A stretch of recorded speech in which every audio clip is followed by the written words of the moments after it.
Social media কর্মশালা অনুষ্ঠিত হলো বাঘাযতীনের এক প্রেক্ষাগৃহে।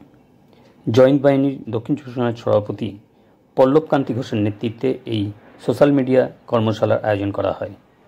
অনুষ্ঠানে উপস্থিত ছিলেন শুভাশিস চক্রবর্তী সহ বিভিন্ন দক্ষিণের তৃণমূল কর্মীবৃন্দরা। এখানে সোশ্যাল মিডিয়া কিভাবে কাজ করছে এবং তাদের কাজে কতটা সফলতা আসে এবং সেই কাজের মধ্য দিয়ে তৃণমূল কতটা উপকার পায় সেই নিয়ে আলোচনা সবার বিষয়বস্তু ছিল। দেখতে থাকুন এই কর্মশালার মূল অনুষ্ঠানের বিষয়টি সমাচার টিভি পদ্মার বাংলায়।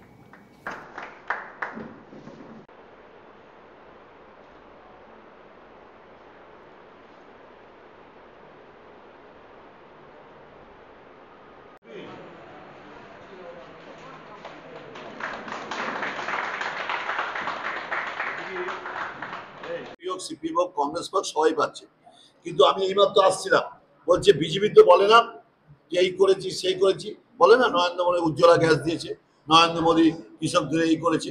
আমরা বলিনি যে মমতা ব্যানার্জি দিয়েছে, আমরা বলছি মমতা ব্যানার্জির নেতৃত্বে তৃণমূল কংগ্রেস দিয়েছে।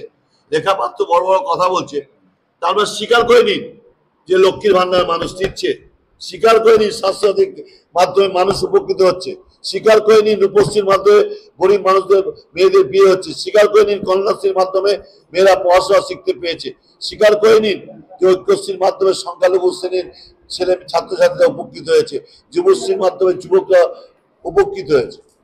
জয়নগর ও যাদবপুর বিশেষ করে দাঁড়িয়ে থেকে নিজে ভোট করাবে, এছাড়াও দক্ষিণ চব্বিশ পরগনাও দেখে নেবে কিভাবে ওরা তৃণমূলের বারবারন্ত কিভাবে হয়েছে। আমি বলি, আজকে ওই গত লোকসভা নির্বাচনে বলছিলাম, আমার ভাতৃপদে পল্লব ঘোষ ছিল, সুব্রত ছিল, আরো ছিল, পিছনে সুব্রতও ছিল। আমি বলেছিলাম যে 4টে লোকসভা কেন্দ্রে একটাতেও যদি আমাদের প্রার্থীর লক্ষাধিক ভোটের নিচে যেতে, তাহলে আমি সভাপতি ত্যাগ করবো। আজও বলে যাচ্ছি, দক্ষিণ চব্বিশ পরগনায় একটা সিটও যদি বিজেপি দখল করতে পারে, আমি সভাপতি পদ ত্যাগ করবো।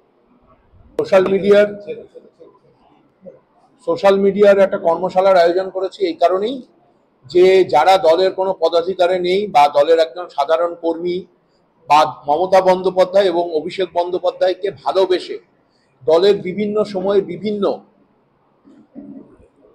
মমতা বন্দ্যোপাধ্যায়ের যে সকল জনকল্যাণমুখী কর্মসূচিগুলো রয়েছে, তাদের আমি দেখেছি ফেসবুকে তারা নিজের পয়সায় স্বেচ্ছায় শ্রম দিয়ে তারা প্রচার করে। তার জন্য আজকে তাদের এই ছাদের নিচে আমরা ডেকেছি।